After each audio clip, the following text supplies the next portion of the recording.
বসার বিনিময়ে স্যার কিছুই নাই দেওয়ার, রিক্ত হস্তে আমার ক্ষুরদার ক্ষুদ্র এই উপহার।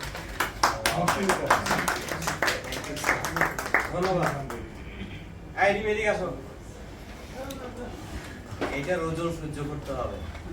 আর স্যার ঠিক আছে, ইসলাম ছিলাম সবার জন্য। এটা বাচ্চাদেরকে দিয়ে দাও, এই মেয়ে মানুষ সবাইকে দিয়ে দাও। আর এটা হলো, আপনি আসলে দিকে আসেন, মানে শেষ হয় নাই। আমি কি বলেছি এইটার, আমি ওকে কি বলেছি, এই কলমটার ওজন তোমাকে সহ্য করতে হবে। এই ক্লাসের মধ্যে ও একমাত্র ব্যক্তি যে আসার পরে আমাকে বলেছে sir I need a job. ঠিক আছে, আপনি যেটা উপহার দিচ্ছেন এটা আমি ওকে দিলাম। তুমি এই কলমের ওজন রক্ষা করে, ওনার কাছে অপশন আছে, সে তোমার জন্য একটা কাজের ব্যবস্থা করবে। শর্ত একটাই, বিরক্তি প্রকাশ করা যাবে না নিজের উপরে, কার উপরে, ম্যাক্সিমাম চেষ্টা করতে হবে। চেষ্টা করলে একটা রাস্তা পেয়ে যাবে।